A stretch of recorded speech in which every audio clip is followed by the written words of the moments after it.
계속해서 대구 경북 소식 전해드립니다. 대구와 경북 지역은 대체로 맑은 가운데 추운 날씨를 보였습니다. 오늘 낮 최고 기온은 대구 3.2도 등 영하 3도에서 영상 4도의 분포로 어제보다 2도에서 5도가량 낮았습니다. 현재 영양과 봉화, 김천과 청도 등 경북 10개 시군에는 한파특보가, 대구와 경산, 영천 등 9개 시군에는 건조주의보가 내려져 있어 건강관리와 화재 예방에 주의가 필요합니다. 내일 아침 최저기온은 대구 영하 7도 등 영하 16도에서 영하 6도로 오늘보다 더 낮겠고, 낮 최고 기온은 대구 4도 등 1도에서 5도의 분포로 오늘과 비슷하거나 조금 높겠습니다.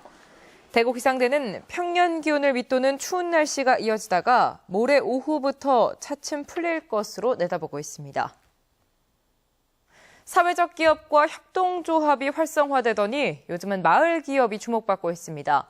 이 마을을 중심으로 한 작은 공동체가 특화된 경험으로 제품을 생산하면서 자립 기반을 다지고 있습니다. 김기영 기자입니다. 최근 경주시청 공무원 100여 명이 시식해 집에서 먹는 밥맛이라고 호평받은 도시락입니다. 식재료는 모두 지역에서 생산된 것만 씁니다. 비영리 시민단체인 굿네이버스와 함께 취약계층 학생들에게 점심 도시락 배달을 시작으로 기업과 관공서, 단체 급식으로 영역을 넓히고 있습니다. 하나같이 전부 다 좋은 것만 쓰니까 그러니까 너무 내 가족들이 먹는다는 그런 생각으로. 경주시 도지동 부녀 회원들은 14년째 참기름을 만들던 노하우를 살려 아예 마을 기업을 차렸습니다. 가격은 좀 비싸도 주민이 생산한 농산물로 최고 품질의 참기름을 만든다는 자부심이 있습니다. 자그만 하지만 농가의 소득을 이루어줄 수 있고, 그다음에 거기에서 나오는 이익금을 가지고 지역을 위해서 봉사할 계획입니다. 그러니까 바로 이것이 일석삼조라고 생각합니다. 황토주택 바람이 불고 있지만 정작 믿을 수 있는 황토 벽돌은 구하기 어려운 게 현실입니다. 볏짚을 섞은 전통 수제 벽돌은 공정이 힘들고 길어 이익만을 보고 만들기엔 어려운 제품입니다. 경주시는 엄격한 심사로 마을 기업을 선정해 1년 차에는 5천만 원, 2년 차에는 3천만 원을 지원하고 있습니다. 생산한 물품을 팔로 개척하는데도 주력을 할 것이고, 앞으로 이런 말기업, 우리의 많은 지역 특산물을 이용한 말기업도 새롭게 육성할 그런 계획도 있습니다. 경상북도에는 영덕 창수 전통묵과 울진 야생초 기능성 김치 장목반 등 76개의 말기업이 육성돼 농촌에 새로운 활력을 불어넣고 있습니다. MBC 뉴스 김기영입니다.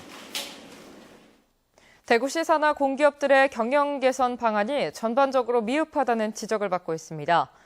대구시는 최근 대구철도공사와 대구도시공사, 대구시 시설관리공단, 대구시 환경공단 등 산하 공기업들의 경영 개선안을 제출받아 검토해본 결과 경영 개선안이 전반적으로 미흡하다고 보고 재검토, 보완해서 다시 제출하라고 각 기관에 통보했습니다.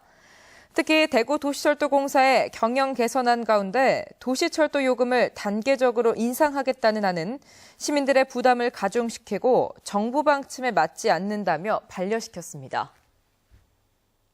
경상북도가 산하 공공기관인 33개 출연기관에 방만한 경영을 개선하기 위한 고강도 대책을 마련해서 시행합니다. 지난해 말 부채 비율이 301%인 경북개발공사와 경북관광공사에 대해서는 부채 감축 계획을 오는 3월 말까지 수립해 도에 제출하도록 했고, 경북 테크노파크에 대해서는 중국 자회사를 조속히 폐쇄하는 방안을 검토하도록 했습니다. 하이브리드 부품연구원에는 자립화를 위한 신규 국책사업 발굴을 주문하고, 천연염색산업연구원에도 연구기획 역량 강화를 통한 자립화 대책을 강구하도록 했습니다. 경상북도는 지구단위 계획 결정 권한을 도지사에서 시장, 군수로 넘기는 것을 골자로 하는 국토의 계획 및 이용에 관한 법률 일부 개정안이 오는 17일부터 시행된다고 밝혔습니다. 지금까지 지구단위 계획을 수립해 개발 사업을 추진하는 경우 시장, 군수가 도에 신청해 도지사가 결정했지만 앞으로는 시장, 군수가 지구단위 계획을 직접 결정하게 돼 사업 기간이 3에서 6개월 이상 단축될 것으로 예상됩니다. 대구 경북 소식이었습니다. 고맙습니다.